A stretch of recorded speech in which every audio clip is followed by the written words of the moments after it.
What's up, y'all? Welcome to our YouTube channel, Africans Talk Football. Appreciate your guys' continued support. Don't forget to like and subscribe. Thank you. So, welcome back to another episode of Africans Talk Football, where we bring you fresh soccer news highlighting the Africans and African Americans who have seen success within our sport. We'll bring you news from our favorite teams within the Premier League, MLS, as well as informing you on other top European leagues and soccer news worldwide. Whether this is your first episode with us or you've been rocking with us from the jump, again, we just want to say thank you to all of our supporters and friends. Again, my name's Cornelius. I'm joined by my boys and fellow co-hosts. Salam, how you feeling today? Good, man. It's been a good weekend. Gabriel, how about you? Feel great, man. Clinched the playoffs last night, so looking, bring the championship back home. How you feeling, Mike? I'm feeling pretty good. Congrats on that playoff berth.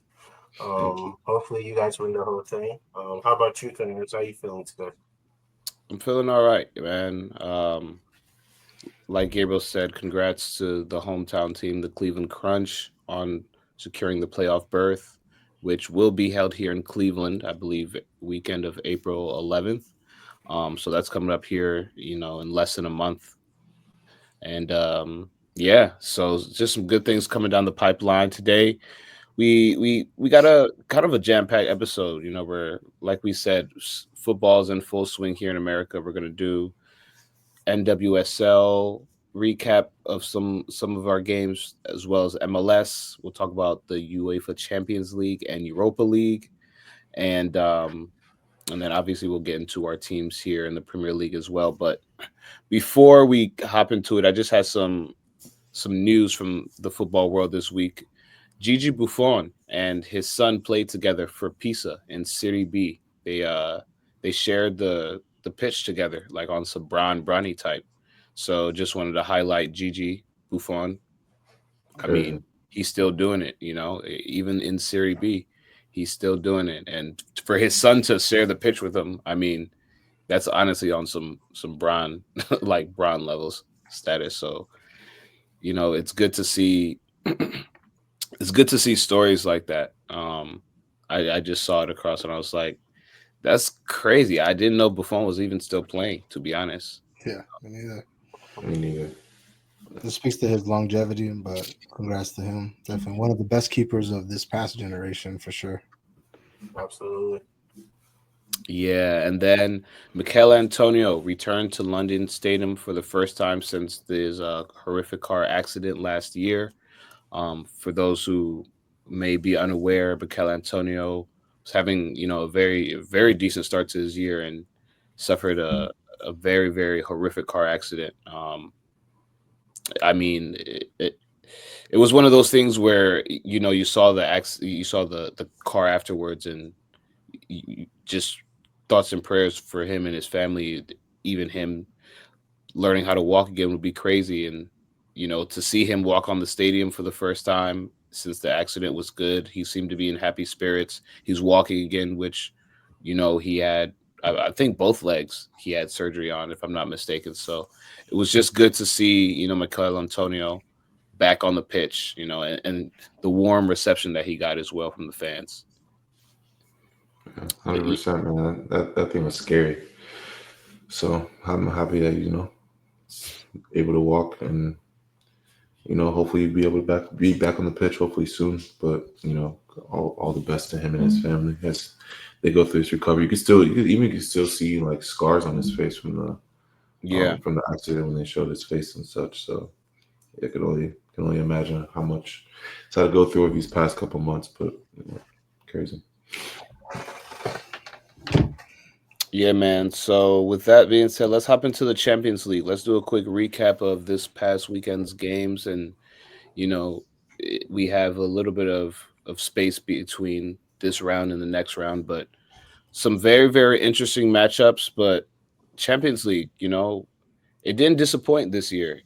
Excuse me. For the first year of this new format, I feel like we were all a little skeptical coming into it, but even in this, this first knockout round, the matches I think were a little bit better than I think we anticipated.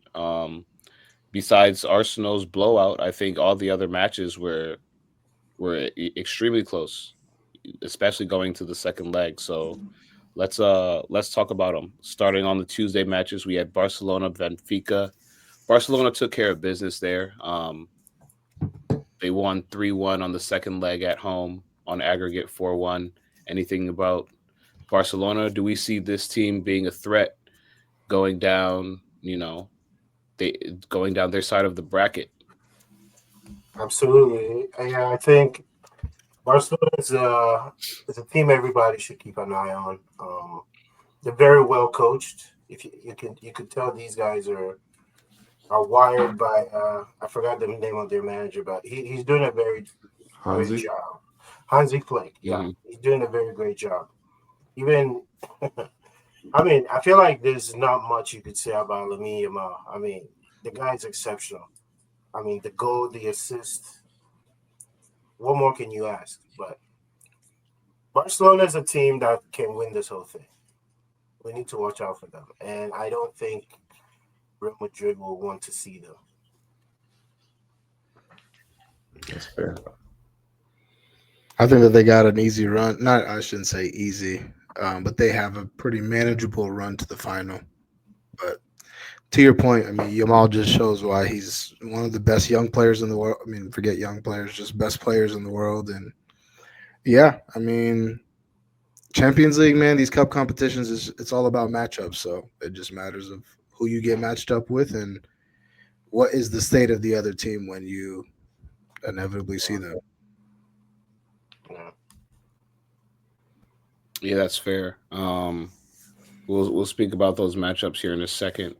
But Bayern Munich versus Leverkusen on the reverse leg, 2-0. Ended up smashing Leverkusen 5-0 on aggregate over both of those legs. I feel like Bayern has been just quietly rolling, steaming teams. Do we see them being a threat as they get deeper into this tournament? Always a threat.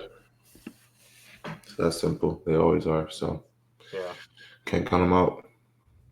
Yeah, Bayern will always be there. They will always be in the mix.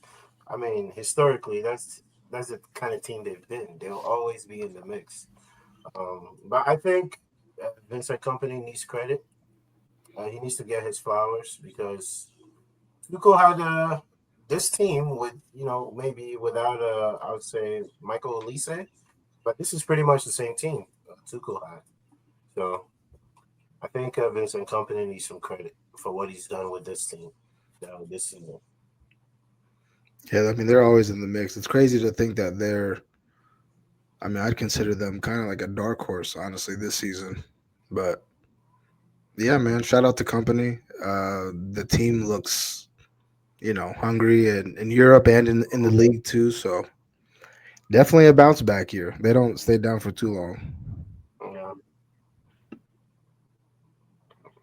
I'm glad that you talked about Olise, Michael, because he has 7 goals, 8 assists in the league, I believe. So he's like I think I've spoken about him earlier in the year too, just his contributions this year. He's somebody you can heavily rely on, goals and assists, and just his work rate. He's a young player. He's used to playing in the Prem. We saw him kind of being that box-to-box guy even when he was at Crystal Palace. So I think Olise there is an X factor. I've seen a few of Bayern's matches, and every time I watch them, he just looks on it. Like he just looks like he's contributing. So I don't know. I might have them as my dark horse to get to the finals. But moving along, we had Inter 2-1 against Feyenoord, 4-1 on aggregate. Inter balling in the league, and again another team with some Champions League heritage, just balling in Champions League. What do we think about Inter? That was Paul Scholes' team to win the Champions League. Interesting. That's not a bad pick. That's not a bad pick at all. They'll get knocked out. I'm not seeing that. They're getting knocked out, whether it be in the final, semifinal, or the next round. I don't see them making the final. I don't see them making the final. No way. I don't think they beat. They're not. They're sneaky, but they're not beating Barcelona in 2 legs. And I don't even think they beat Bayern in 2 legs.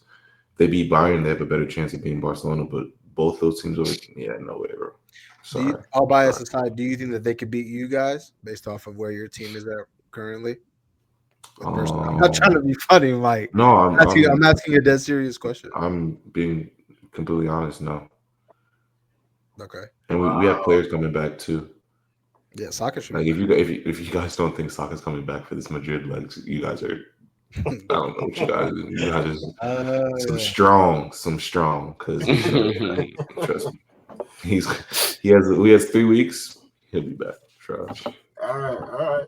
Let's talk Arsenal since we're already on there. No. We'll talk them in a second, bro. We're gonna go game by game. My bad. We over here, you trying to jump the gun. We ain't even talk about the game of the game of the day on Tuesday, Liverpool PSG, fam. You're right. You know? Yeah. Slow. We'll get to the Gunners. Don't worry.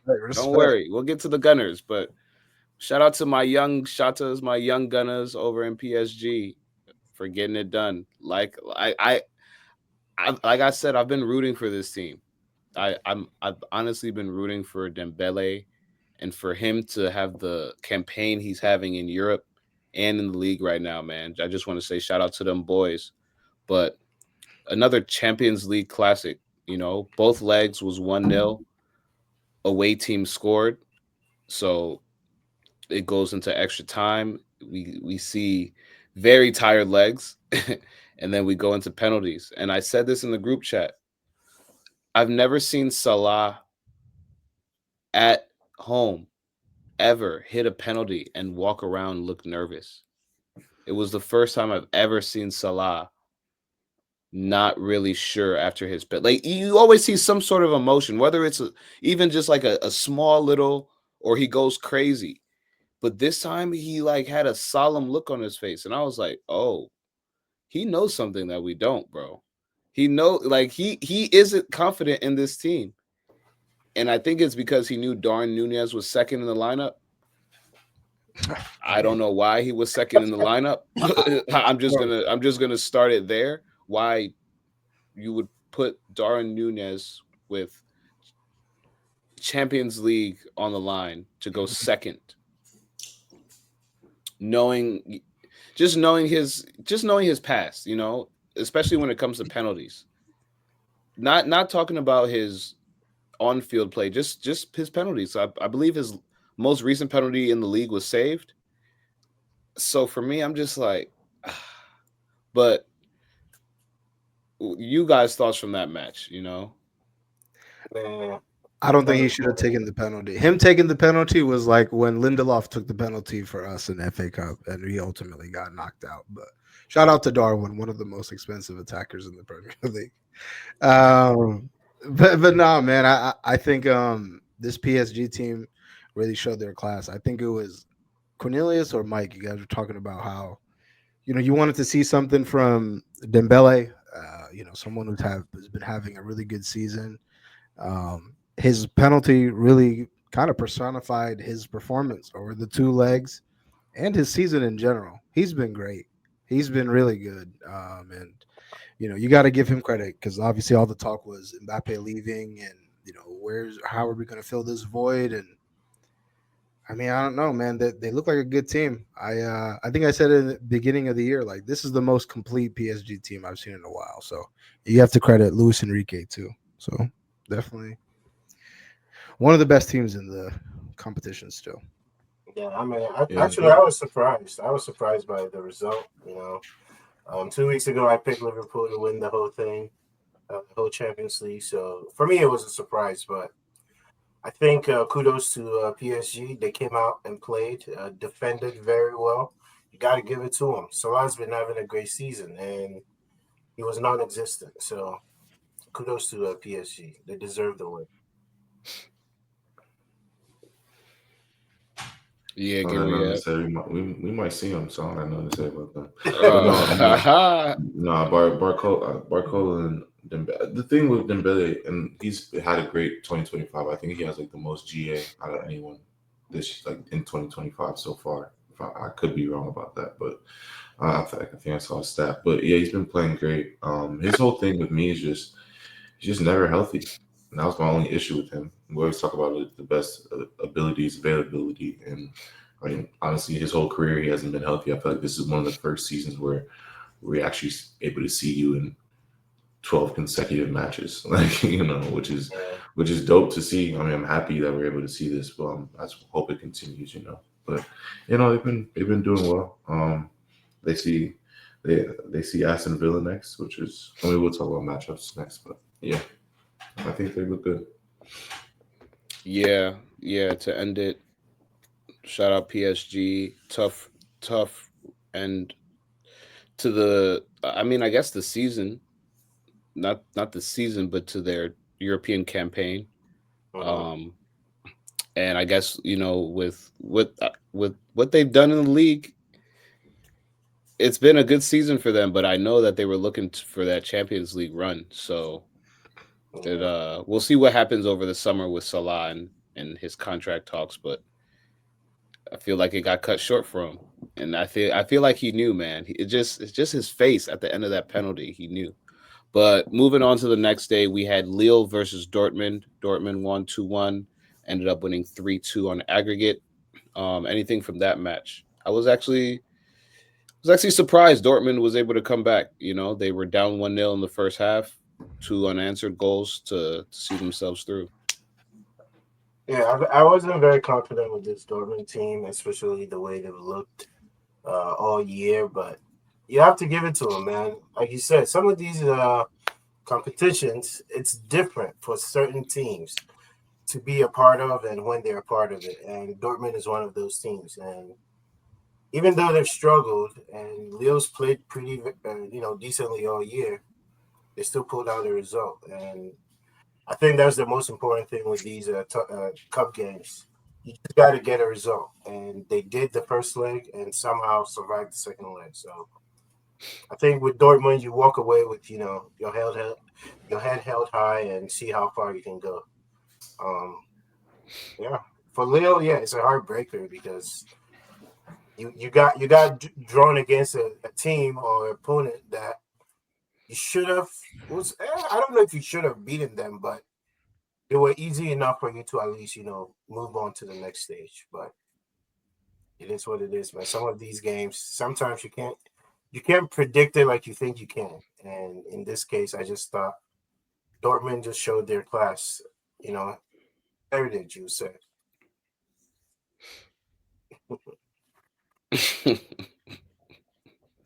Yeah, no, shout out Garassi, man. One of the top strikers in Europe. Sorry, oh man. We'll get to it. Before we move on to the Arsenal match, would any of you take Jonathan David on your team right now? I mean, he's a free agent going into this year, so yeah, definitely, yeah. Sign me up. He's a good player. Is he someone who I don't know. I think he could be a part of a good team. I don't think that he's someone who's going to come in and by any means solve any issues on any of our teams, but I think he's a player that could contribute and make a difference. Because go ahead. He could be valuable for Arsenal. I mean, let's be for real. He could be for who? Any striker is valuable for us, bro. But no shade. The reason I asked is because I was thinking, bro, he'd be serviceable for us right now. I mean, with no Nicholas Jackson, we've needed a striker, and I was thinking like if that was our backup guy, he's a striker. Jonathan David. Yeah. He's like the main guy for Leo. No, yeah, I know who he is. I didn't know he was a striker. I thought he was like a 10/ like left winger. No, he's their main guy. He's a 9. Okay. For Canada too. Yeah. He's Canadians. He rocks number 10 for Canada. I mean, he does. Yeah, he's their offense, damn near. Yeah, and I mean him and Taylor Buchanan, which is funny, but yeah, that's why I was just thinking He's serviceable, bro. Yeah. But yeah, just curious, just wanted to pick y'all brains on that. But Arsenal 2-2 on their match this past weekend, but obviously their smashing of PSV on the first leg ended up with a 9-3 on aggregate score. Gabriel, how did you feel about Arsenal, and how do you feel about the team moving forward? Honestly, I didn't even watch the match. There's no point. I didn't put any stock into it. It is what it is. We beat PSV in the first leg. There's no point even talking about this match. If I'm being completely honest. I'm more focused on the task at hand, which is Madrid. So I mean, yeah, good to see some guys get some minutes. Sterling had 2 assists, which was good for his confidence. Man of the Um, match. yeah, but outside of that, no thoughts. Okay. I know you That's got thoughts fair. later. You got thoughts later though.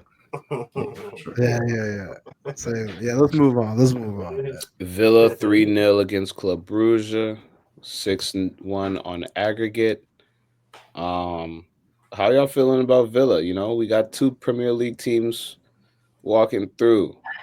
You talk about a dark horse. This is a dark horse. I mean, Nothing. They have nothing to lose, man. nothing to lose, and they're in a good position in the league too. So, I mean, this is, in these cup competitions, like I said earlier, it's just about clicking at the right moment. And I mean, when you look at their new signings, most of them look pretty certain. I mean, even Disasi's been contributing. Asensio's been contributing. Hey, contributing. And Rashford obviously, looks better. So yeah, I mean, he Rashford is the one where I feel like by any means I'm not saying he's playing bad, but I feel like he hasn't really fully clicked yet.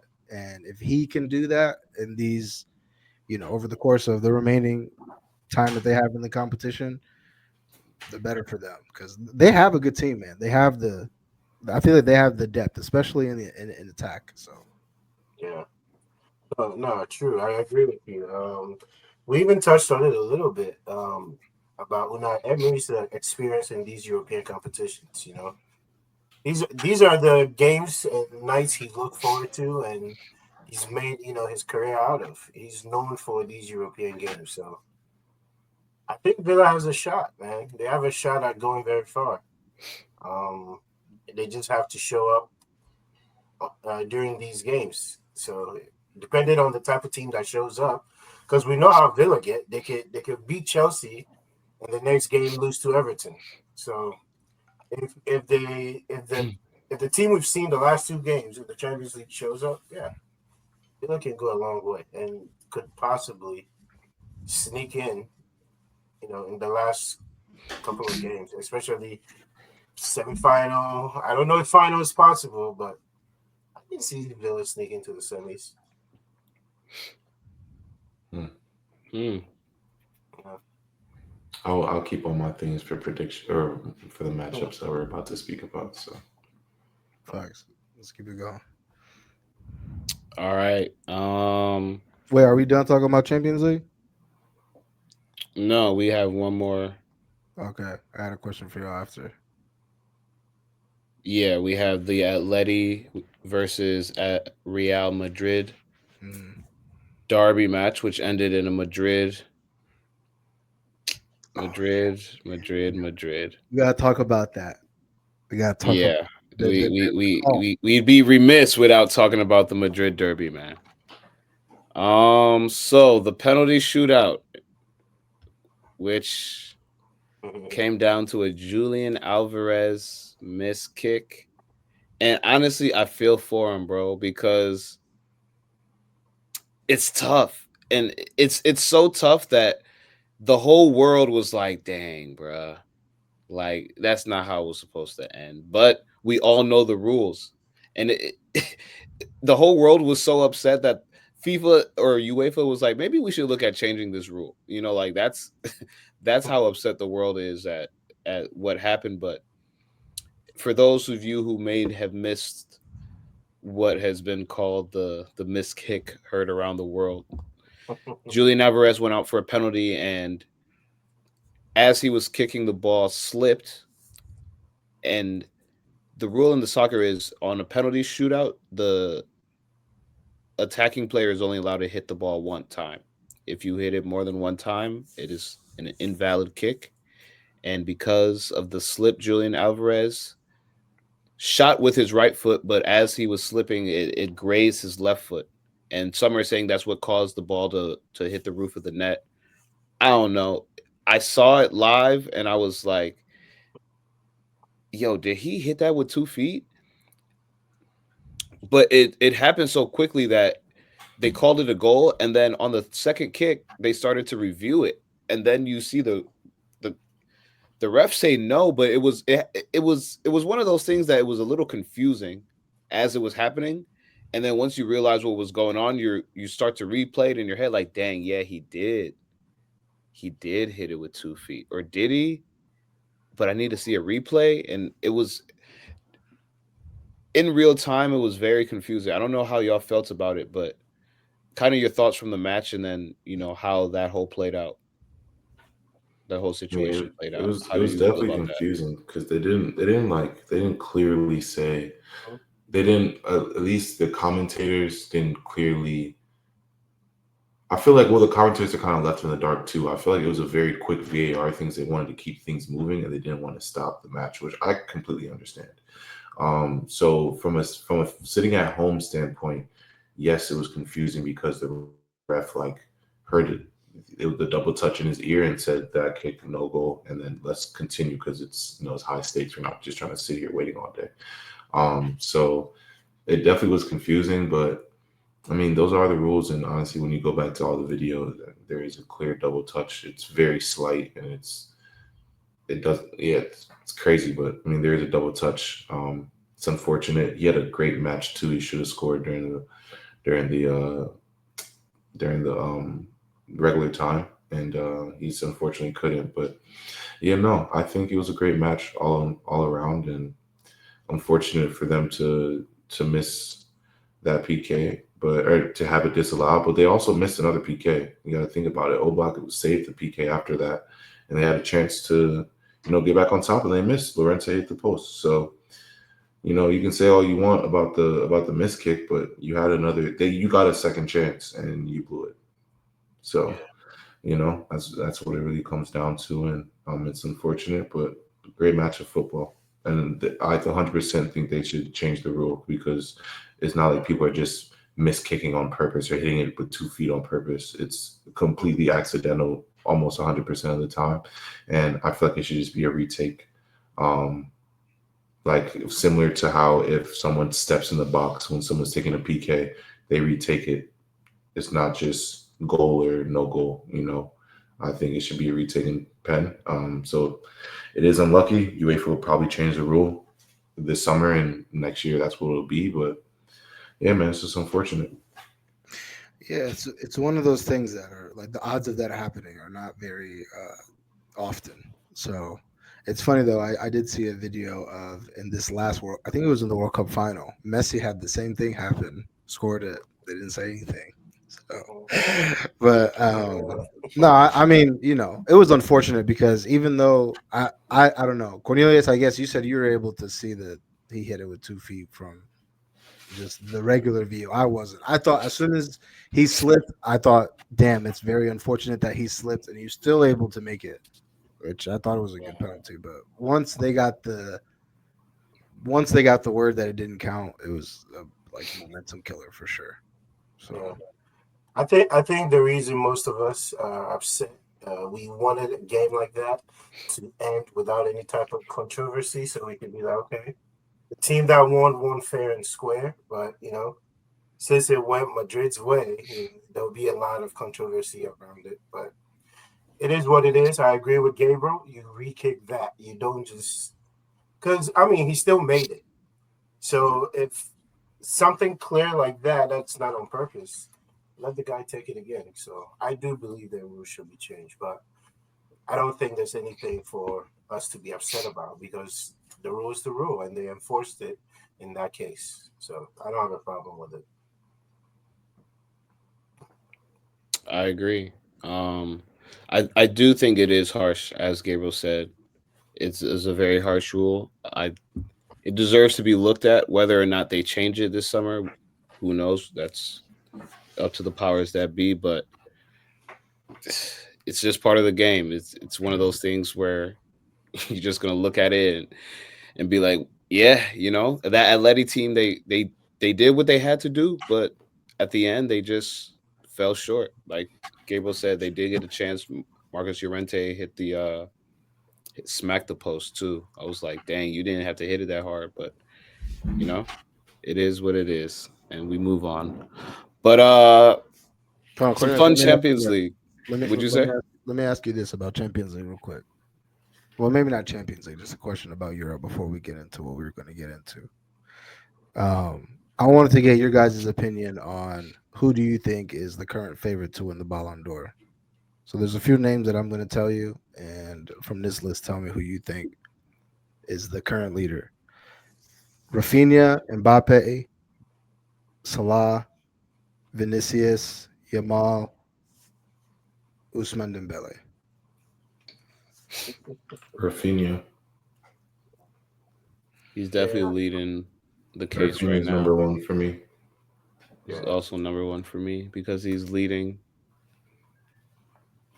I mean, what he's doing is in terms of goals and assists in Europe and the league. Yeah. Didn't he win a trophy this past summer too? No, I think it was the Argentina, right? He's Brazilian. Yeah, never mind. No trophy. Yeah, I mean, as of right now, I think Rafinha is the right answer. I mean, it's hard to argue against what he's done so far. I feel like in the last couple of games, though, if Yamal starts, popping off like he has, he might have a strong case as well. But I think overall game in terms of league and Europe, yeah, it's easily Rafinha right now. If let's say Salah and Liverpool were still in the competition, yeah, he has a strong case. But yeah, not being in the Champions League, yeah, it's tough to be a strong candidate. Okay, just a little temp check. Okay. I like the question though because, I mean, everyone's starting to talk about it. Once Liverpool got kicked out, Salah's stock dropped for that Ballon d'Or. I think we're a little biased because we are fans of the Premier League, but I think even in here, we were kind of hinting at the sentiment that it was Salah's to lose. Like we know what Rafinha was doing as well. It's not like he hasn't been doing this all year, but we kind of felt that Salah is the story this year, and sometimes it's all about the story. So I mean, I think it's Salah because you still think it's Salah? Yeah, because if you take him off that team, then I don't see. I mean, he's putting up crazy numbers, and I'm not saying Rafinha is not, but when I look at that team, like I don't know, I don't see how you replace his production with Barcelona. It's like if Rafinha is not there, I still think Yamal is good enough to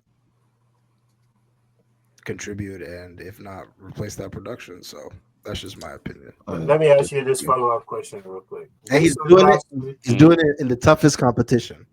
Okay, based on the last two performances you've seen of Salah, Champions League and Carabao Cup final, you still think? Yeah, I mean, because we can't go. I don't. If we're gonna go game to game, yeah, I guess it's not about game to game though. It's about big players showing up in big moments, bro. You can go score against Norwich or whoever, but like, bro, these are finals, and you're not. I didn't see Salah at all today. I didn't see Salah at all against PSG over 2 legs. So it's like, yeah, you can ball out against Southamptons and whoever, but like when it comes down to actual teams that are at your stature, at your level, what do you look like? And you look like trash. I hear what you're saying, but for me, it's like those are moments. They're big moments, but those are moments. I don't think that that's like his whole body of work, right? Because when we look at more often than not, he's doing well than he is not showing up in these games, right? So like I'm not gonna say that those moments don't count because hey, if you look the way you looked in the Premier League today, maybe you're lifting that Carabao Cup, or maybe Same thing with the Champions League, but I don't know. When you look at his body of work this season, I mean, his numbers are crazy. He's breaking history, and I mean, No, obviously, he's probably going to win the Premier League this season. So if he wins no, that in you're the FA right. Cup, they're still in FA Cup. No, they're not. Oh well, No. we'll I see mean, what. I agree with the point you're making, but it's like you also have to take into account that these were big moments for him in this season that could have changed the trajectory of his team's success. You're no longer in Champions League, so you can't win Champions League. That should count for something, you don't think? In a Okay. big moment in the second leg where you have to secure the win at home, you didn't. And then in a cup game against Newcastle side that you guys are clearly better than, and you didn't show up. So I think that hurts his case. Let me These ask last you two this. games hurts his case for Ballon d'Or. Let me ask you this then. If he, let's say No. he doesn't win the Champions League, and let's say he doesn't win La Liga, but Mo Salah wins the Premier League, where does that leave them to then? Because he's Interesting. going to win the Premier League, right? Liverpool's Yeah. going to win. That's a good point. Because it's an individual award, but it's also Depends based on on team success. Again, like you just said, depends on the body of work. Let's say Rafinha doesn't win La Liga, but he still balls out. Let's say he doesn't win Champions League, but he goes to a final and balls out. He still has a case. So it just depends on how it plays out. All right. We'll see. Yeah, that's Should a be an good question. interesting one. Yeah, it should be. it'll be an interesting one. I'm not mad at your take, Salam, about Salah, but I just feel, what Mike and Gabriel say about Salah losing this early in the Champions League hurts his case. Like, again, it's an individual award, but it's heavily based on team success and the overall. How far did what did your team accomplish as well as you? So we'll see. We'll see. But before we hop into the Premier League and before we hop into this Carabao Cup final, wanted to talk about our leagues over in the US, NWSL and the MLS. Touch on those teams or on those two leagues just very, very quickly. Orlando Pride and Kansas City Current. That's pretty much where I want to start and just say they're starting off this year the same way they ended last year. Beating teams and looking on the schedule and saying who's next. Orlando Pride started off with a 6-0 win. I mean, Banda had 2. Shout out Barbara Banda. Chicago just wasn't ready. Clearly, they were not ready for the Orlando Pride. And then the Kansas City Current, I actually was able to watch the first half of this match a little bit on Saturday. Like I remember turning it on, and I think they had just scored their second goal or maybe their third goal, and I was just like, "Dang, already? Like 3-0 in the first half? This It's too easy, man. too easy." Temple makes them look like kids. Another one, like another kids. goal to start off. Open the league with a. Thank you very much. Donate your 3 points. There were some other highlights from the weekend as well, but I don't know if you guys were able to watch any of the matches or see highlights. But from the way it's looking, we might see a Warriors Cavs type, in this NWSL, unless some of these other teams can step up. What are you guys thinking? Very, very early into this season. Yeah, I mean, Orlando Pride looked dominant, as you said, this past weekend. I mean, 6-0 in their first game at Orlando. I mean, they look like they could definitely go back to back. I think it was a strong statement, especially losing in the Challenge Cup the week before. So, yeah, shout out to Banda. Obviously, we know what Marta's going to do. But they look like the best team overall, I think, in all facets, in the back, in the midfield, and up top. So, I mean, I think it's very early, but MVP shouts, I think Banda is definitely. I mean, she came second to Temwa. So, I mean. Yeah, I was going to ask you guys think Who do you guys think is going to score more goals, Temwa or Banda? Because I mean, Temwa ran away with it last season, but Yeah. Banda seems like she Honestly, could hang. So honestly, Temwa. I don't know. This Kansas City team they start off. They remind me of Arsenal in the way that they start. They start off quick, bro. It's like they're mhm. gonna press. It's like in a city like type fashion too. It's like we're gonna press you. We're gonna like you're just gonna press you until you give us the ball. We're gonna score a couple goals and we're gonna chill because we have Mhm. a comfortable lead and defensively they're pretty sound too. So I still think Temwa will. Yeah, I still think she might. She has another year of that golden boot, but we'll see. Honestly, Yeah, I'm going Temwa. I think. I mean, Yeah, Barbara's amazing, right? but yeah. Temwa is like she's incredible. So you Yeah, know, she's. I feel like she's what makes Kansas City go really. Like apart from the second goal, she had another one that was called back, or assisted on another one that was called back. Um, I The mean, attacker. they could score so much more goals. Um, but my thing is, how long till she moves to Europe? Because we know how Chelsea have been scouting lately. Chelsea women's team, they've yeah, been pulling all the talent from the U.S. So how long until she's gone? Because I Mm. don't know how the NWSL is going to hold on to her. yeah. I I don't mean, know. she's definitely one of the best players. I don't know where she finished in the Ballon d'Or rankings, but she was in the mix. I just don't know how high she was, but she's a top player, man. I mean, MVP. It's either going to be between her and Banda. I think once again. Okay. Yeah, so I'm gonna go with Barbara Banda for Golden Boot this year. Okay. Okay. I think, and nothing, and I agree with everything y'all said about Temwa, but I think what Salam said earlier, but about Orlando being the best team, I feel like they they just are the best team, and Barbara Banda is just there to score goals. Yeah. Like Temwa has to do a little bit more for that Kansas City team than what Okay. Barbara Banda has to do for me. I mean, Marta for them is able to be the playmaker. She had an assist. I think Marta herself draws so much attention that Banda, with her size, her strength, her ability to finish, like in any, I mean, we saw her with some crazy finishes last year. Just her ability to finish in and around the box. I don't know. I think she started off with two. So you could tell that she has a knack for scoring clearly, and she's want to run it up this year. So Yeah. I don't know. I think it'll be a very, very interesting and fun race this year. Oh yeah. We'll keep you guys tapped in. Keep following. We'll make sure we bring all those news to you guys. But I don't know if you guys saw Banda's second go outside the box, Yeah. upper 90. I mean, it Bro, was she scores, ridiculous. bro. Any It was type of way, she be ridiculous. scoring, bro. Yeah. Yeah.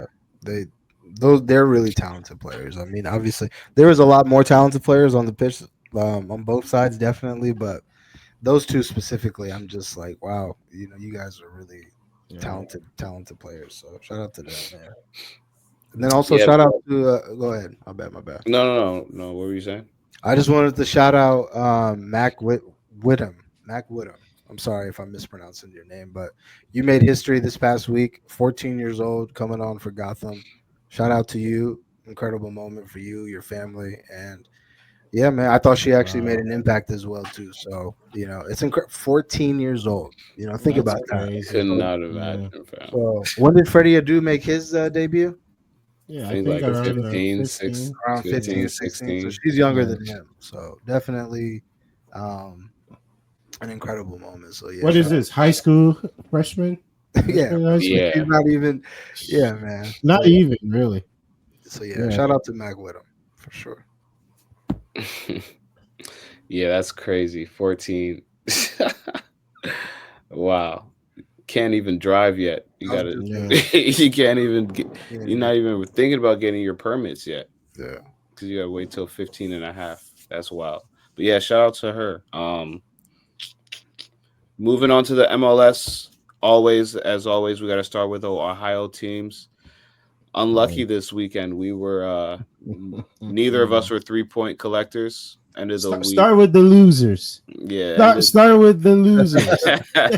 hey, we all team Ohio in this chat, but some are team Cincy clearly, and some are team Columbus. But yeah, man, Cincy with a 2-0 loss to Charlotte FC.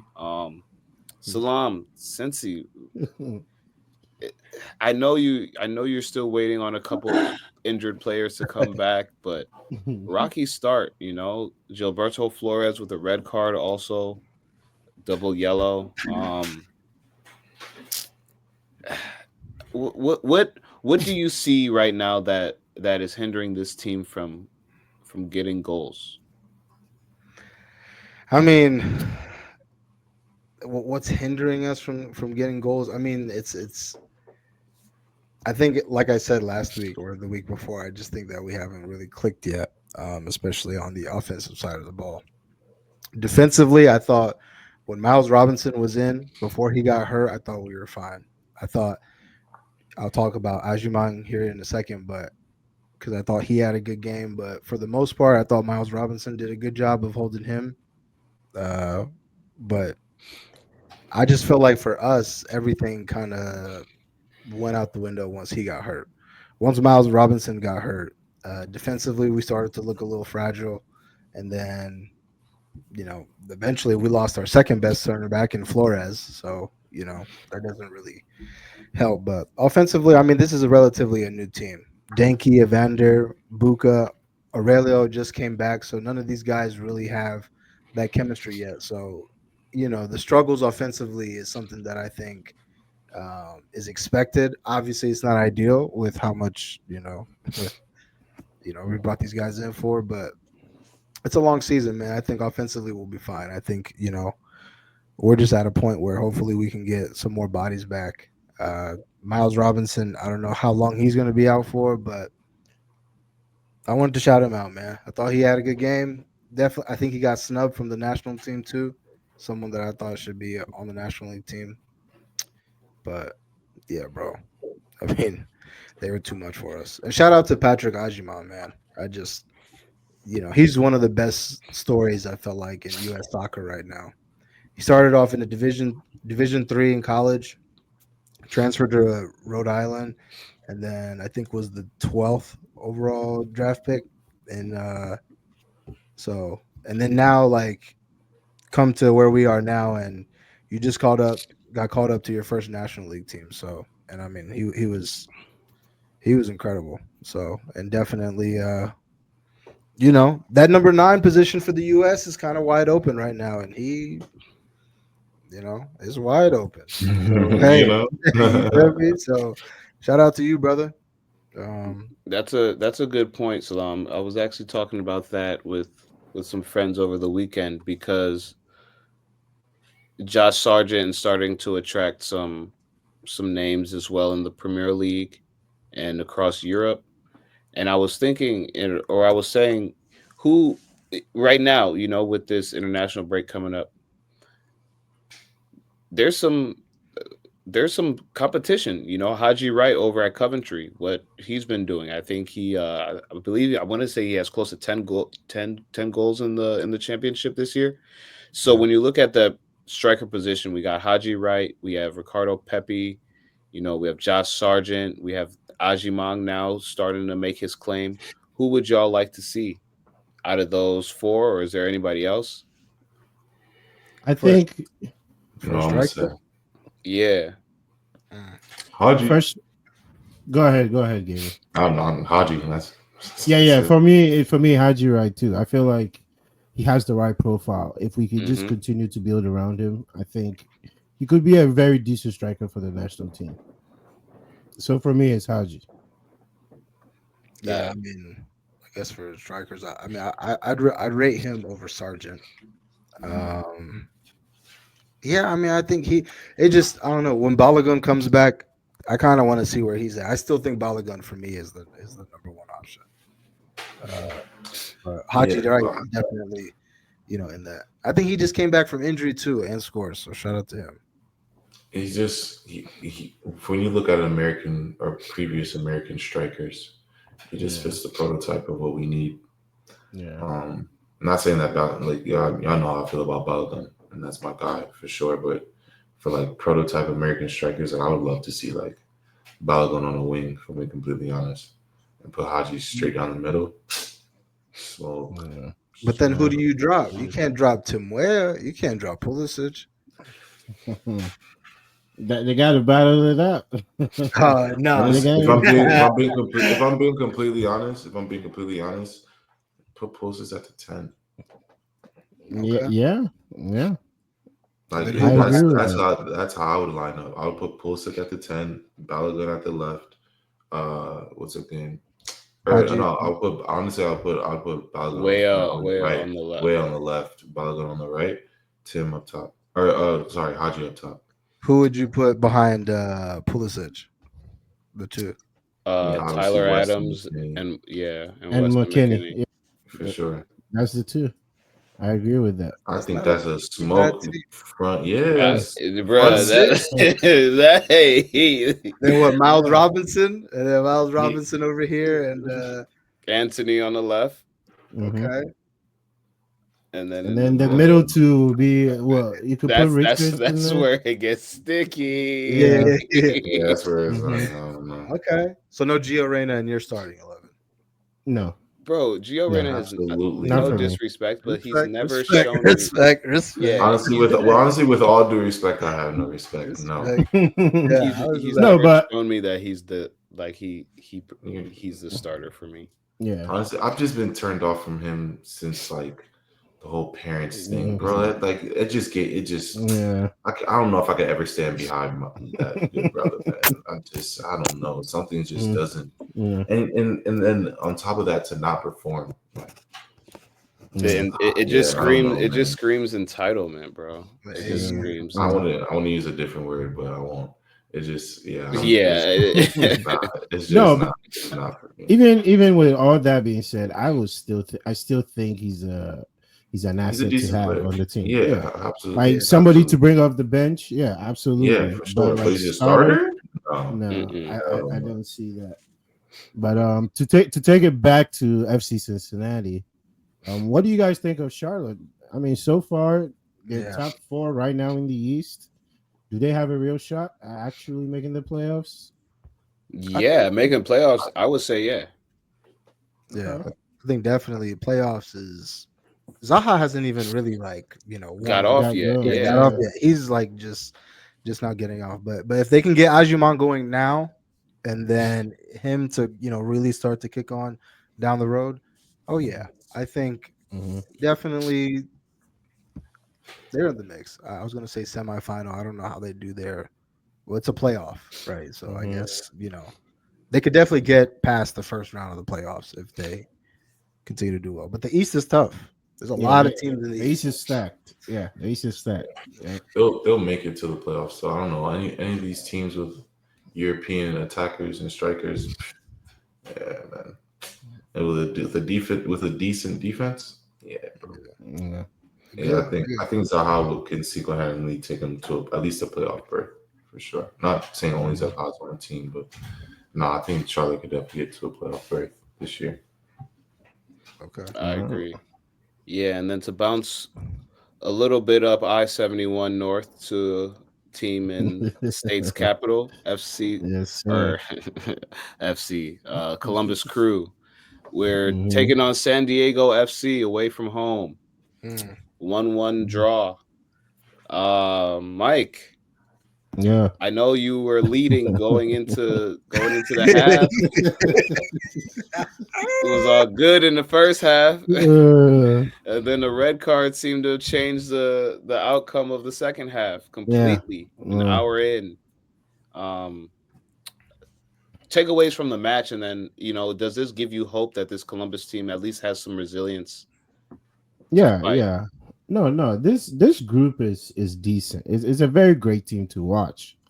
I mean, if you watch them, we play good football. That's the thing. We play good football that I'm not too worried in the sense of, are we going to make the playoff, miss the playoffs? No, I think we make the playoffs. We're good enough of a team to, get by here and there.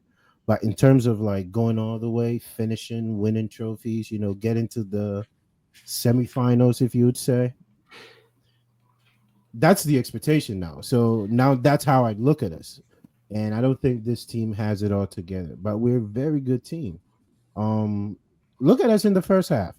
If we would have played the way we played in the first half all throughout the 90, we probably win the game. And that has been Columbus. We can give you a good 60 minutes, and then I don't know if it's we lose focus or what it is, but it gets to a point where we're playing down to our competition almost. It's like we play very well for a long period of time, and then as the game gets intense, we just kind of like just wither away. And I feel like that's what we saw this game. But I have to credit San Diego.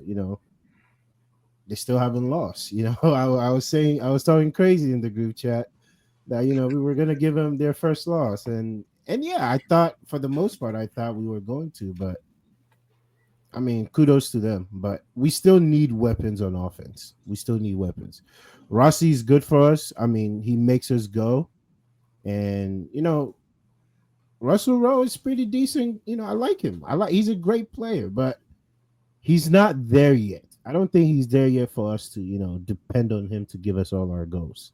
Him and Rossi, yes, they can combine together and, create chances and, score goals here and there against teams that are not very tough defensively. But when you meet the tough guys, you meet the big guys, you meet the defensively strong teams. Yeah, we need more. We need more to break those type of teams down. But overall, I'm not too upset, man. We're still right where we need to be in terms of the league. If we can just stay there until we make these additions, I think we're gonna be fine. We're gonna be fine. But we miss Cucho, man. We definitely do miss Cucho. It's a different team without him. Yeah, It's a different team without him. I'm curious to see what you guys do in the summer transfer. Because that Yeah. summer transfer, bro, who knows? We need somebody. Yeah. And you're gonna if you get someone from Europe, you're getting someone who's like in the Mhm. rhythm of the season already. So it's gonna be like, Yeah. I think you guys are gonna get somebody in the summer. No. I feel like you could tell that that's what we're missing. We're missing that guy. Yeah. But we'll see who it is. But I think we do need him. But overall, I'm not too panicked right now. I think we're right where we need to be. So, yeah. Okay. No, I like it. I like it. And then just want to highlight just one other game because we were talking about Philadelphia last week. I know I was hyping them up, saying they were looking like the team to beat, Yeah. and they just today suffered their first L at home.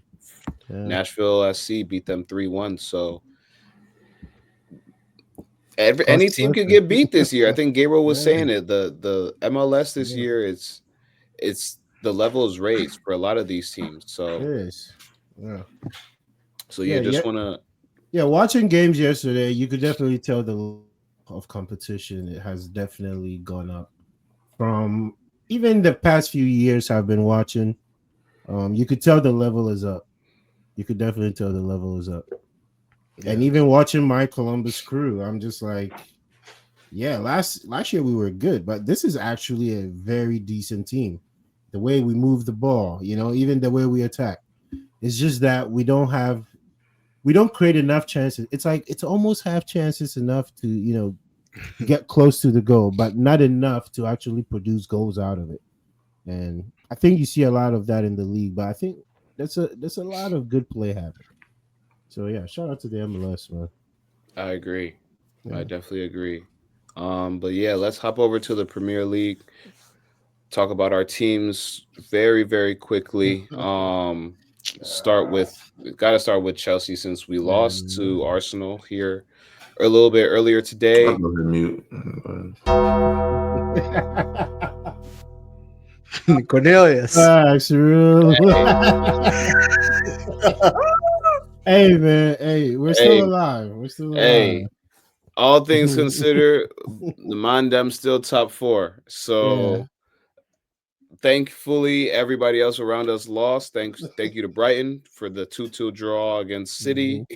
Thank you to Bournemouth, I believe, or Brentford, who beat Bournemouth. Yeah. Thank you to everybody who did what Mhm. they had to do. But honestly, there's not much to say about this Chelsea team, man. When I saw no Cole Palmer in the lineup, Yeah, we were cooked. I mean, we've already been saying how he's been struggling and how the goals are going to be hard to find for Chelsea. But when he wasn't there, it all morale just left the body. It's just like where okay, this is going to be tough. And honestly, for for as bad as we looked, Arsenal didn't look any better. Like they did what they had to do, and honestly, it's the league, so it's good for morale. But I think I think Arsenal just did what they had to do. It was one of those games on the schedule where I think even in the locker room for them, they kind of know that the season is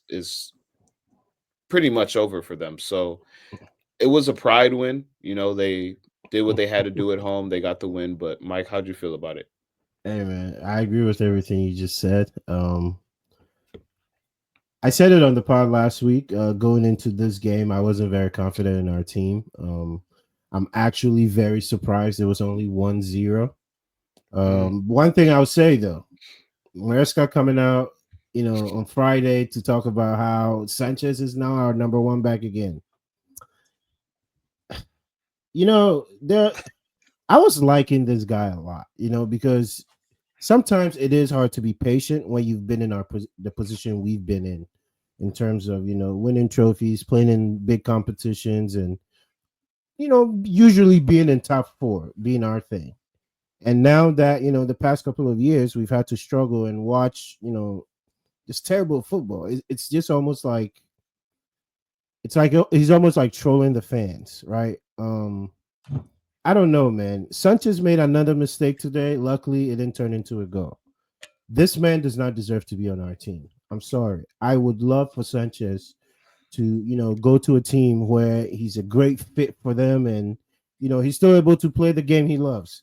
But I'm sorry, I don't think it should be Chelsea Football Club. It just shouldn't be. I mean, if we want to move forward, Robert Sanchez should be nowhere close to being Chelsea's number one. I mean, I'll put that on the side. But like you said, no Cole Palmer, we had no chance. And I think this is a good win for Arsenal, a good morale win. But for us, yeah, it's a game I would have loved for us to at least come out of with, a result. But honestly, I did not expect us to go into the Emirates and beat Arsenal. I didn't expect that. So I'm not too mad about it because the results around us was favorable to us. So, hey, we move, man. We move. Tell your mans to stop ducking the Emirates, bro. Mans is scared of us, bro. Hey, man, we'll be. What are you talking about? When he comes back, when we come back next year, man, we'll have a Brazilian kid with us. We'll have a Brazilian, Portuguese, American, Arsenal in 90 minutes, bro. I'm not hearing it. I'm not hearing it. Tell your man to stop ducking the Emirates, bro. Tell your man to stop. Man, yeah, I know he hasn't played there yet, but we'll come see you. We'll come see you, man. That's a little niggle in training. All right. Yeah, no, I'm not hearing it, bro. He's scared to come see us, but it's all good. Honestly, over today's match, didn't really take much from it. It was honestly a boring match, to be honest. It was great that Moreno could get a goal, great header, but we should have scored a lot more today. We should have had 2 or 3 goals for sure. And honestly, shout out Sanchez. He had a couple good saves today as well. But yeah, no, I mean, honestly, 2-0 win, got out, or 1-0 win, sorry, got out of there. And we move. Right? There's nothing for me. The league really is dead until unless something miraculous happens. Further notice. Yeah, and until further notice. So until unless it comes where we're within 6 points or something like that, if that day ever comes with 4 matches left, then yeah, we have something to talk about in the league. But honestly, it's just at this point, the league matches are for pride, yes, also, but and to keep our top 4 spot, obviously, but they should just be tune-up matches, man. At this point, they should be matches to get right for the only competition we currently are fighting for. So So yeah, it was good to get a win. We move. See you guys later. Oh man. No, that's fair enough, man. I mean, I Yeah. feel like we all kind of know where we all stand in the Premier League. Whether you're fighting for top four or you're Manchester United, just happy to rack another win up as Yeah. we officially get the whistle from Leicester, from King You got King Power smile Stadium. for so long. You got to smile. Hey, come on, man! You got the clean You know sheet, what I'm 3-0. Oh, nah. What's my name? Oh, nah. What's saying? my name? Uh, Nah, but in all seriousness, Salam, behave yourself, Salone. It's just Yeah. Leicester. how do you Behave feel? yourself. 3-0. We saw some stunning goals today as well. Um, how do you feel? And then does this give you any hope to potentially move into the top half of the table come year end? No, I mean, I think, like Gabriel said, the league for me is done until further notice. But no, I mean, obviously, I think that we haven't had really this season, good weeks. 2 games back to back where it's been positive results, and this week went as good as it could get. Obviously, in your Europa League, we got past Real Sociedad, and now we're in the semifinal, or is it no quarterfinal? So yeah, I mean, great performance, great result on the in that game. I mean, I think that is our best opportunity for success this season. If we could somehow win Europa League, and it's a tough task because I think we're the favorites on paper, but I know my team. I know my team, and obviously today, we were on here, so I really wasn't paying attention to the game, but I saw Aiden Heaven got hurt, and he got Yeah. off. So hopefully Mm. it's not nothing too serious. Hopefully he's okay and he's able to, come back healthy and contribute, because I think that this kid really was someone that I was going to look to from now until the end of the season. Like, you're going to have to play.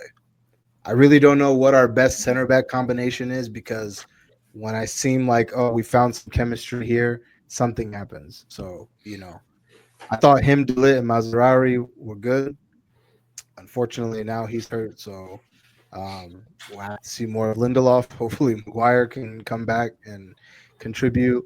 But no, man, it's been a good week for us. I have to shout out Bruno Fernandes.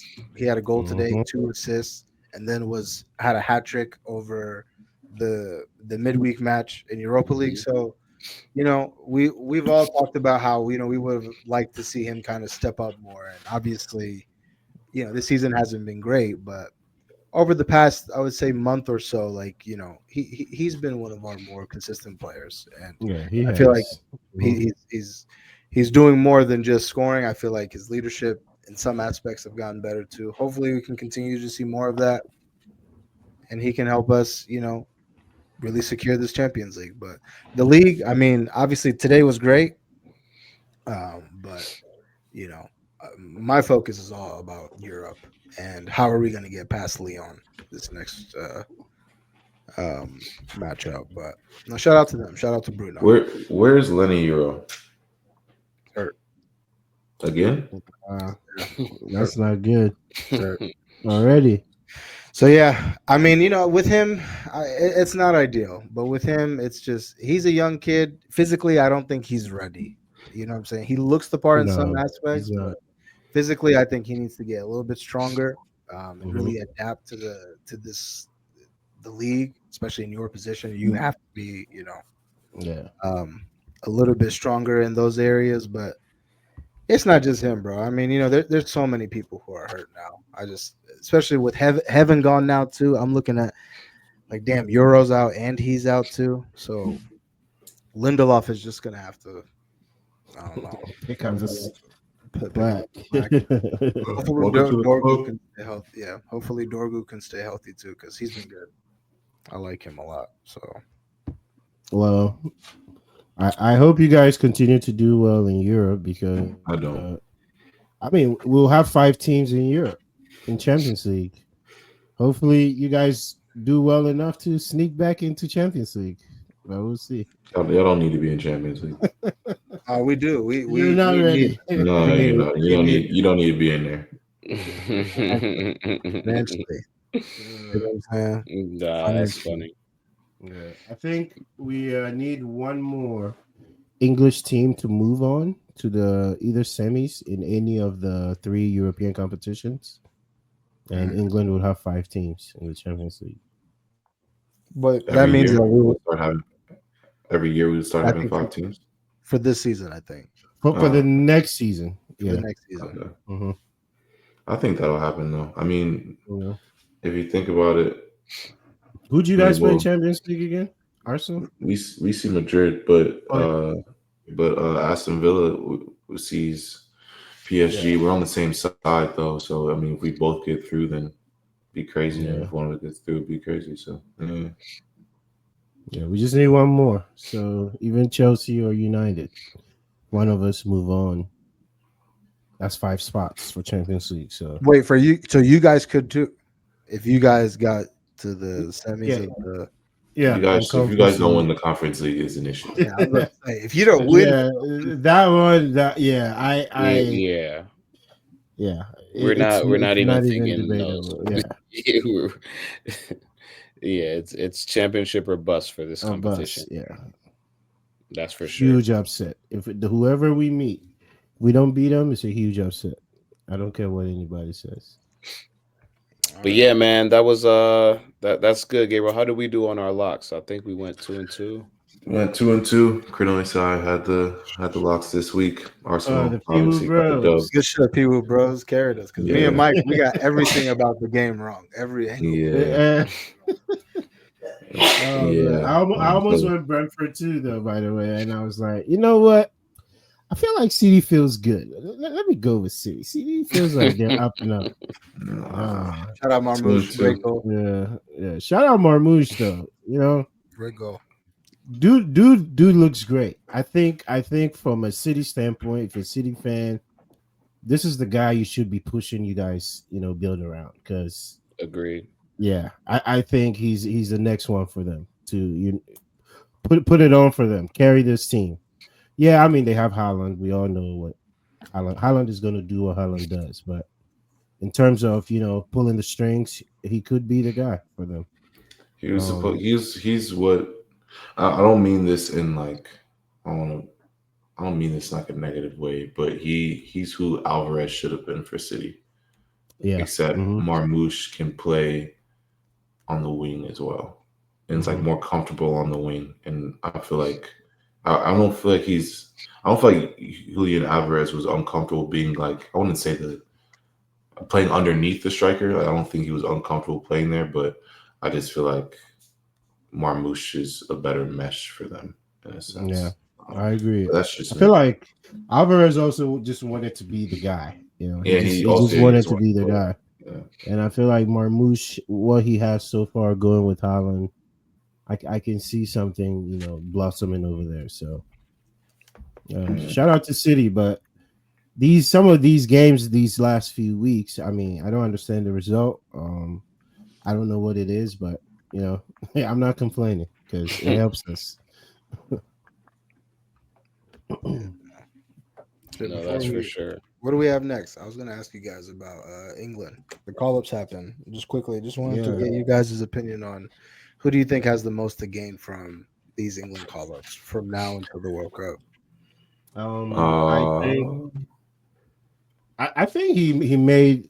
I like everybody he picked except for 2 questionable ones. I would say Henderson and Reece James. Those are my only 2 question marks. Even though I understand why he called up Reece, Henderson is a little head scratcher for me. I don't know if it's for his leadership, but yeah, probably. I think overall he got it pretty accurate. He got it right for the most part. Yeah. I honestly, I felt the same way you felt about Reece James. But Henderson to me is a glue guy. He's just a locker room guy. He's an old head. He's just one of those guys that you have to kind of keep the balance. He's always kind of, even when he was at Liverpool, when he got the captainship, he wasn't the captain because he was the best player on that team. I think he was the captain because he was the glue guy. He's the guy that, gets the team to where they need to be. So I wasn't mad at any of those picks, to be honest. Shout out to those who got their first call ups. Yeah, shout out Dan Burn. I did not expect to see Dan Burn there. But he got his first call up, which is dope for him. I was very question Kwanzaa going, if I'm just being completely honest. I mean, I'm just surprised. Yeah, no, from Liverpool. Oh, Liverpool. The center back, Kwanzaa. Oh yeah, you're right. Got called up, and I mean, I'm not going to really like him. I'm not going to say he's a bad center back. He's decent, but I just didn't expect him to get called up, which was crazy. But shout out my boy Lewis Skelly getting called up. That's super duper big for him. One of the only, or the other Arsenal boy who got called out outside of Declan Rice. So I think I don't expect him. Well, honestly, they're talking about he might start, which is crazy. I was just about to say, Gabriel, this is maybe a hot take, but next World Cup, starting left back is going to be Lewis Skelly. It should be. Yeah. Like I've been saying this for years now. He's exactly who Zinchenko should have been for us, and it's just proven. Even today, he sits in the midfield, literally sits in the midfield, and it's very, very good player. But yeah, it's dope for him to get his first call up. Hoping that I think they're talking like he may start, but I hope he's just there to even if he doesn't start, just to get some minutes and get that experience. There's nothing like international experience and having that. So that's a fact.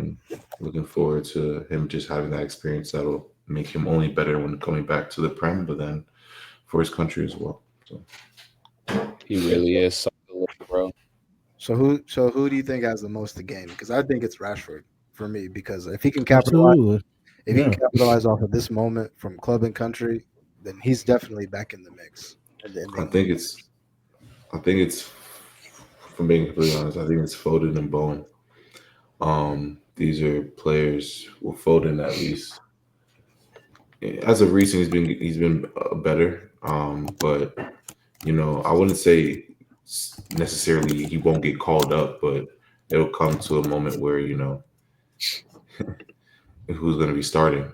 And we have Saka who's going to come back, and Saka is Saka. We have Cole Palmer as well who can play on that side. So for me, it's like Bowen, Foden. What can you show us? Who's going to fill that third role on the left hand side? I think they have the most to gain right now.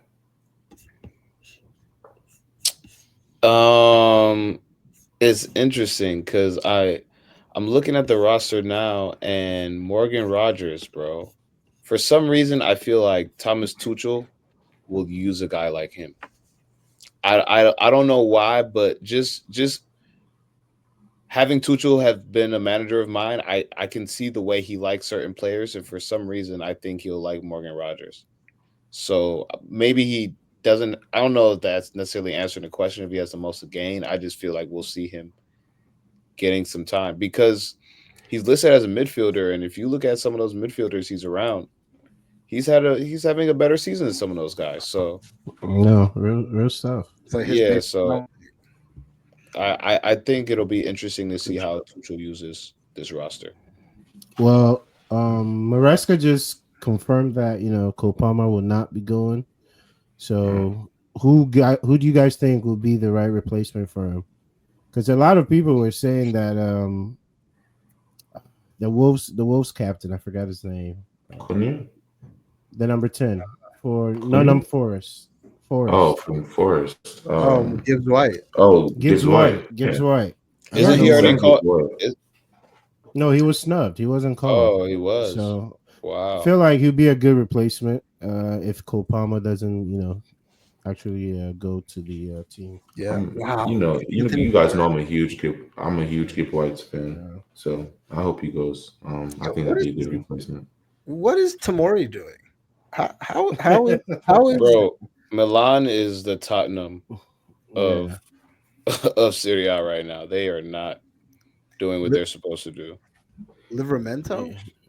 Yeah. Yeah. Okay. I thought that was a very good one. You Yeah. know, I some of these call ups I thought were very, how do I put it? Very brave, right? It's not the usual guys, right? Yeah. You were able to call somebody like Livermento. Like that guy should be playing for the England national team easily. Young guy, very strong, can play the position very well. I mean, we see week in, week out with Newcastle. Hmm. And it's almost like before that, he was even never even looked at. And I like that call. Ramsey, not Ramsey. Um, God, why am I losing names? The guy that plays for Villa, another good one. Morgan Morgan I know it's Rogers.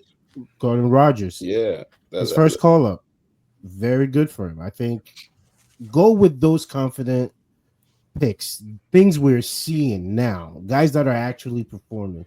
So even though the Rashford one might be a head scratcher, I understand exactly why. Rashford needs to be on that team, and hopefully he can take advantage during this break.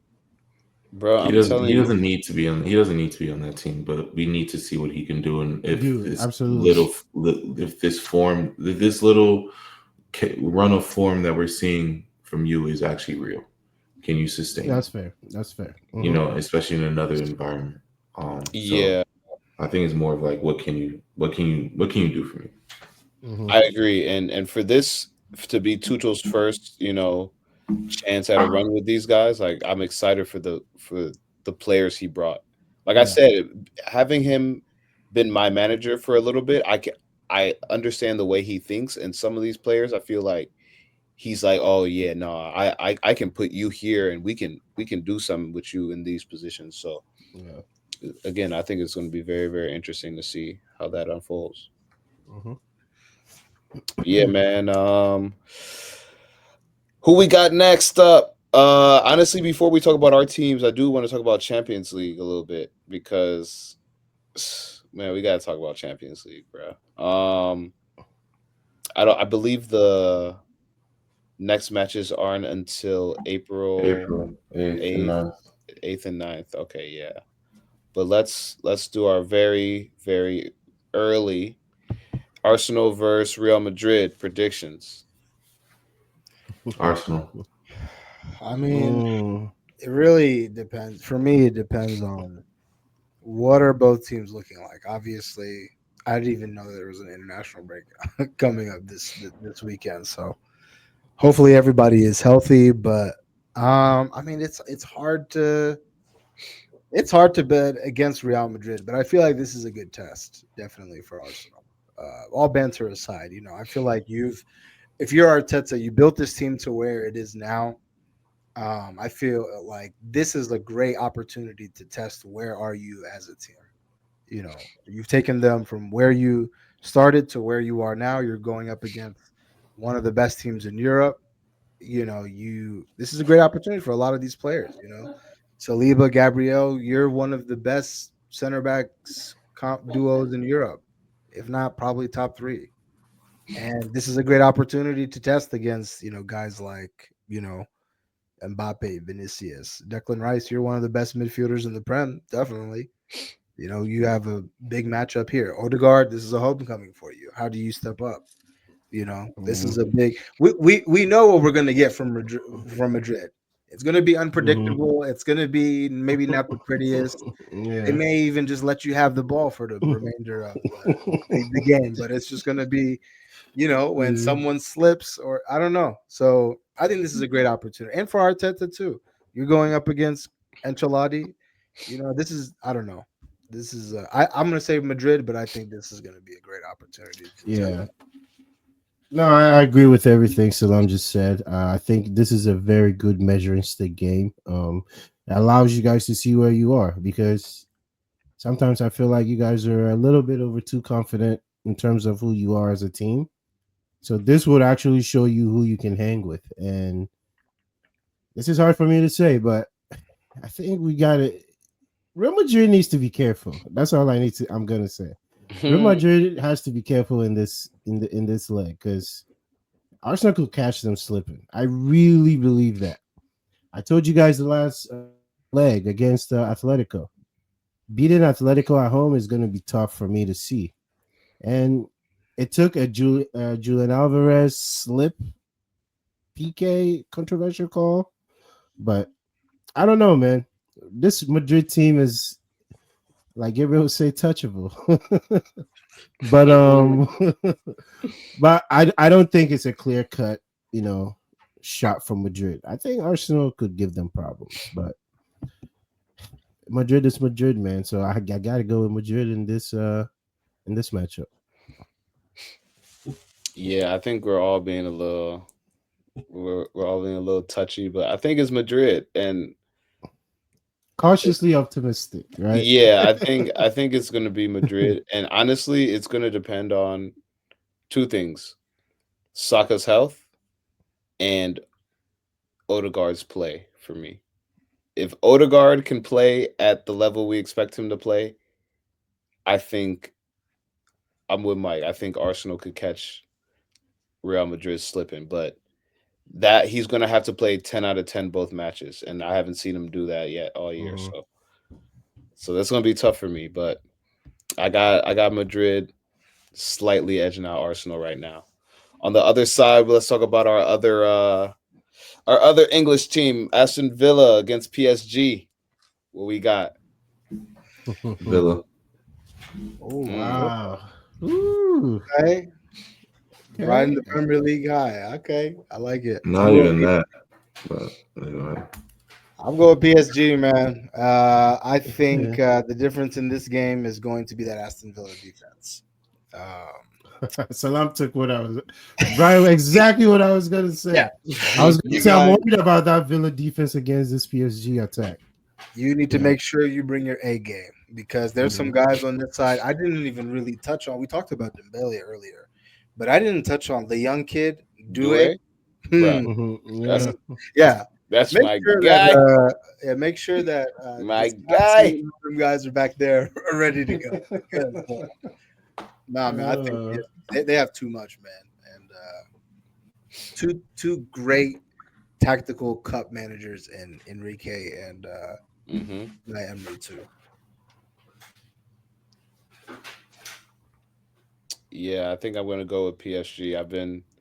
Those have been my guys, man. I want them Boos to go ahead and shock the world this year, so I'm rocking with PSG.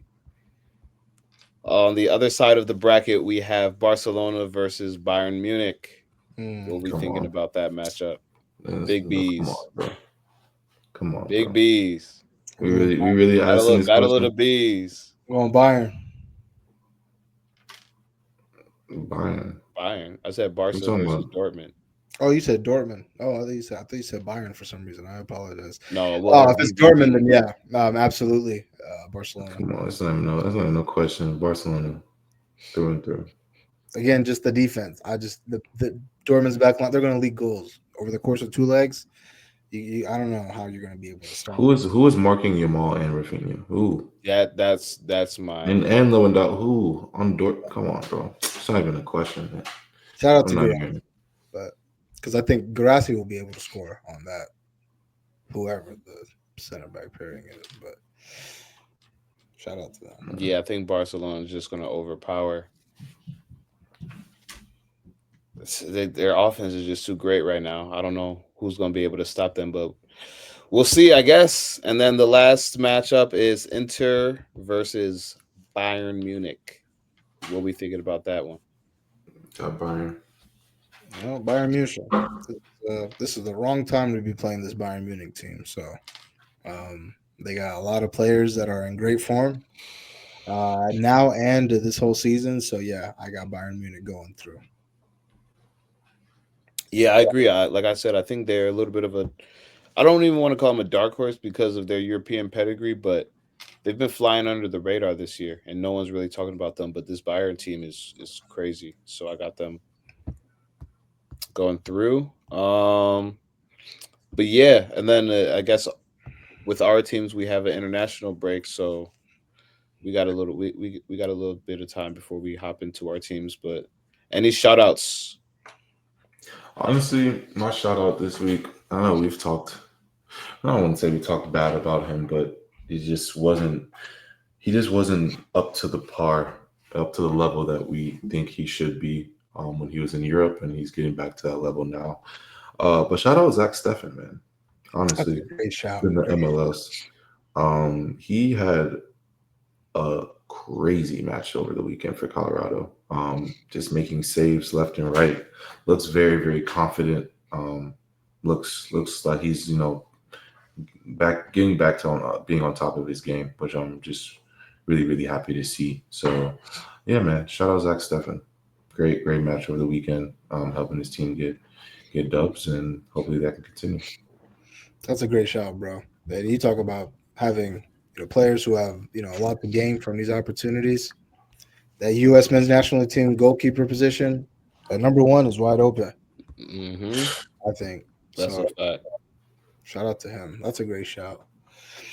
I'll keep it in the MLS. My shout out is going to be Sporting Kansas City, coming back from being down 3-0 to Minnesota. Yeah, man. I mean, this Sporting Kansas City team, they've gotten a lot of heat over the past couple of seasons, and to start this season, just on their performances haven't been up to par, and they haven't been as competitive as they used to be, definitely. So for them to come back and to get a point is a big morale booster. So shout out to them. Hopefully they're able to string together some wins and kind of bring Kansas City back to where they were in the 2010s. Yeah, and since we've all, it's funny, mine was in the MLS as well. My shout out is Eric Choupo-Moting bagged his first goal in their 2-2 draw this past weekend. It's his first goal in the MLS, so just want to shout him out for that. Hopefully he can just start to open up his ticket more in these games. Good stuff. Any crash outs? Because Simeone definitely crashed out after that loss. Simeone, yeah. I don't know what he was yelling about, but he was crashing out for sure. Did you see his post game? No, I didn't see his post. He was going. I'll send it to you guys. He was just Crashing. name another. Like he said, did anyone see like it being a double hit?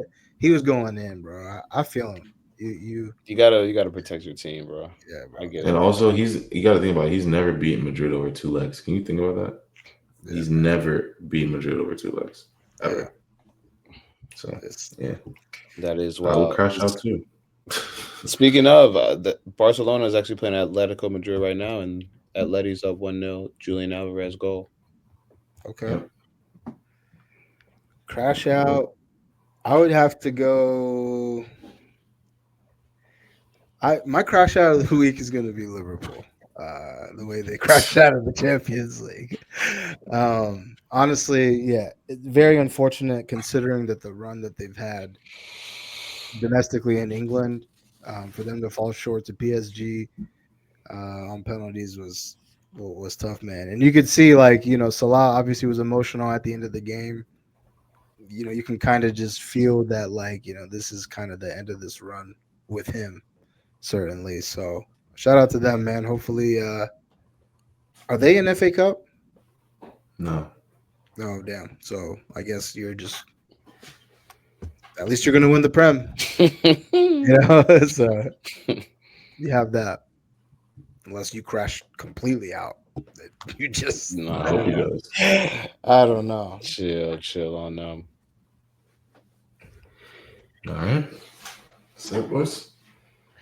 All right. Mike, do you have any shout outs or crash outs? Ooh, shout outs. I think I had one. Jeez, I forgot. But anyways, I'm gonna shout out Brian for doing the Lord's work for Chelsea Football Club this past weekend, keeping us top four for another glorious 1 or 2 weeks. But shout out to Brighton, man. Shout out. That's a good one, man. Crash outs, we said Liverpool and Diego Simeone. So Yeah, Liverpool. I told you, I'm very surprised they lost to PSG because I was very confident they win this whole competition. So yeah, 2 big L's in 1 week. Yeah, you got to take it, man. Take it in stride. Take it in stride. well said, man. That's a good place to end it. Yeah, appreciate everybody for tuning in. Always much appreciative of you guys' support. Good luck to you in your future endeavors.